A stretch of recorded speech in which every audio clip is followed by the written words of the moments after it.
Primeiro ato da promulgação. O documento da liberdade. Na democracia, Tancredo Neves para presidente da República, José Sarney para vice-presidente da República. O excelentíssimo senhor presidente da República, Tancredo de Almeida Neves, faleceu esta noite. Exercerei a presidência da República na plena autoridade.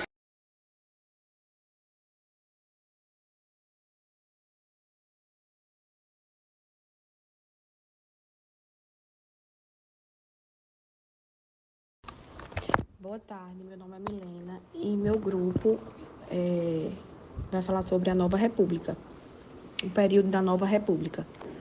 O período denominado de Nova República compreende entre os anos de 1985 e 1989. Foi caracterizado no plano político pelo fim do regime militar, empresarial e pela transição democrática gradual e negociada entre os setores dominantes brasileiros, empresariais e políticos. No plano econômico, pela enorme esperança do início do governo Sarney, que foi transformado paulatinamente em frustração, na medida em que os programas de estabilização, que são os planos Cruzado, Plano Cruzado 2, Briser e Verão, não conseguiram debelar o dragão da inflação. As principais medidas tomadas pelo Plano Cruzeiro foram a moeda corrente brasileira, que era o cruzeiro, e foi transformada em cruzado, seguindo sua valorização. O cruzado valia 1000 vezes mais. Outra medida principal foi o congelamento dos preços em todo o varejo, os quais eram fiscalizados por cidadãos comuns, chamados de fiscais de Sarney. O Plano de Estabilização Econômica, conhecido popularmente como Plano Cruzado, foi um plano econômico brasileiro, criado em 1986 pelo então ministro da Fazenda, Dilson Funaro, e os economistas, com o objetivo de conter o processo de inflação galopante. A hiperinflação brasileira, na década de 1980, permitiu lucros financeiros àqueles que lidavam com o processo especulativo, bem como aquelas empresas mais competitivas no mercado. A inflação possuía um caráter inercial, segundo o qual a própria inflação se alimentava de si num processo de retroalimentação, sendo a causa do próprio aumento. Por esse motivo, a desindexação da economia seria a única forma de eliminar a origem da especulação financeira causada deste fenômeno.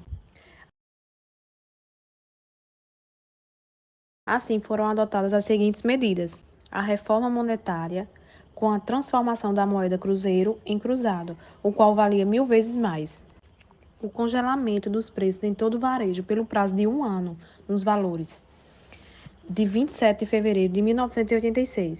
Congelamento e correção automática do salário quando os índices atingissem 20% da inflação. Adiantamento de 33% do salário mínimo. Congelamento da taxa de câmbio. Criação do Fundo Nacional de Desenvolvimento para a implementação do plano de metas, responsável pela área de infraestrutura, economia e insumos básicos. Entre os anos de 1983 e 1985, a inflação registrava índice de 230% ao ano. Contudo, a previsão para 1986 era de 400% ao ano. Apesar disso, a condição interna e externa do país era relativamente boa, uma vez que havia o superávit nas exportações e preços do petróleo diminuíram no mercado internacional.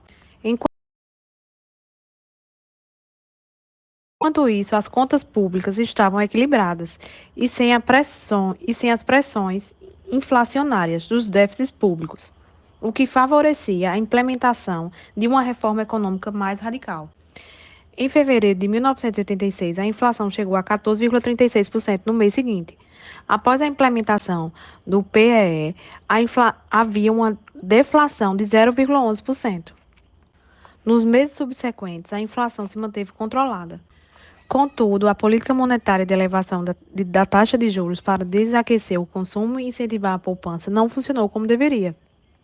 Na realidade, houve saques nas cadernetas de poupança, direcionados para o consumo de bens, e criou-se uma situação de desequilíbrio entre a oferta e a demanda, devido ao consumo em alta.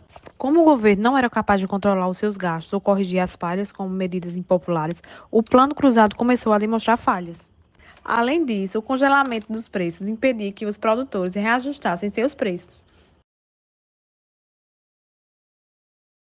o que acabou diminuindo a rentabilidade dos produtos ou até inviabilizando a produção, especialmente os gêneros afetados por condições sazonais.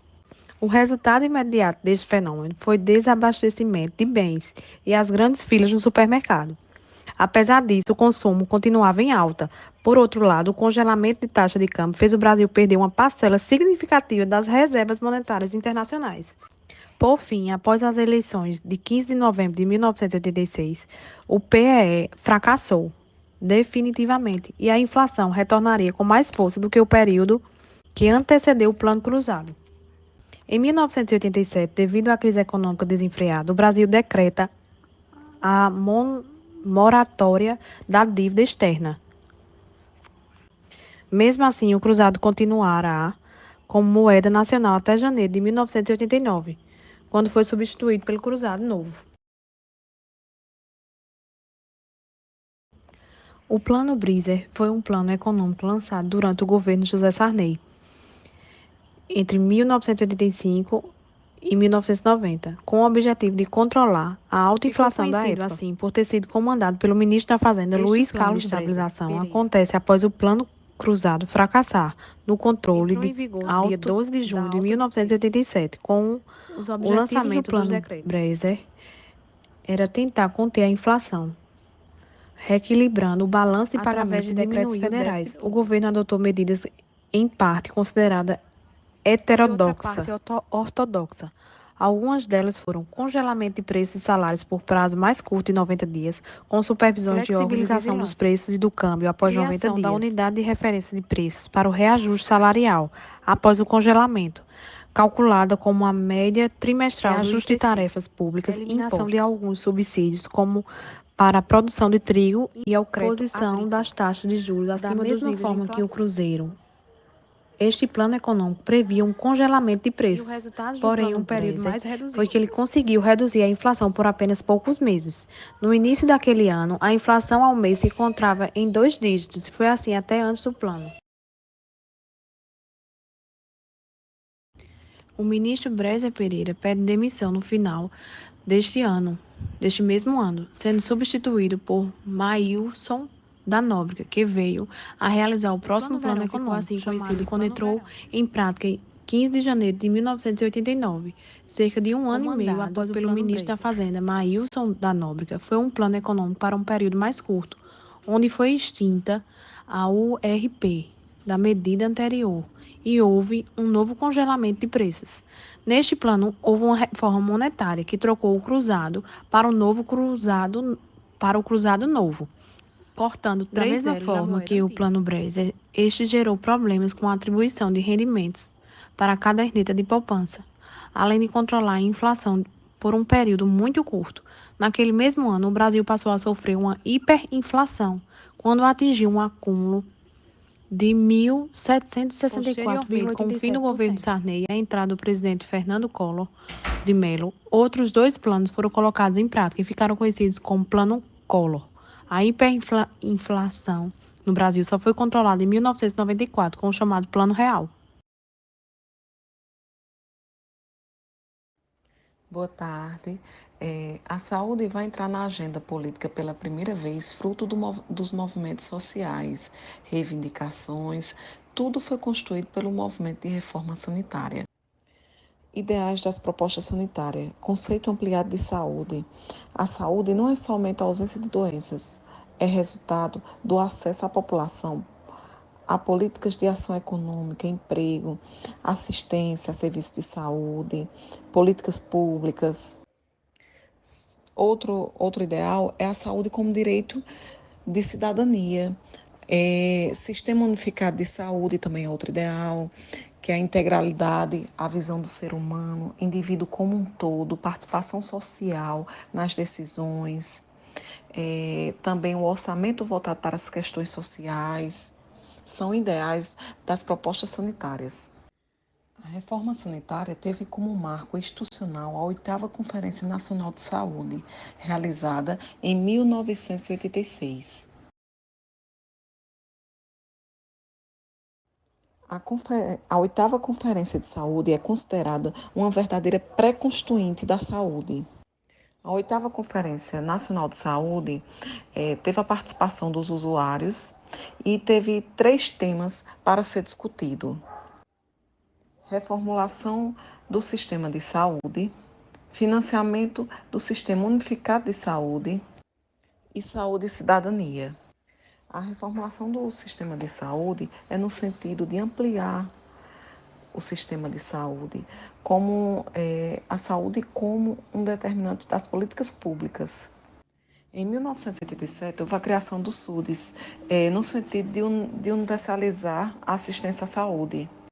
Ou seja, foi um fruto da conferência e da reforma sanitária, né? Da oitava conferência e da reforma sanitária. Seria um sistema único e descentralizado de saúde.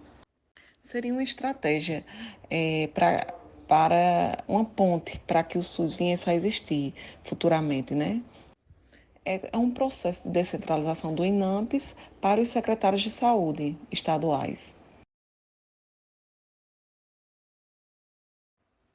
E em 1988 houve a promulgação da Constituição Federal, que é a Constituição Cidadã, que teve uma seção só para a saúde, a partir do artigo 196. Aí, a partir do artigo 196, tem 5 artigos que falam só da saúde.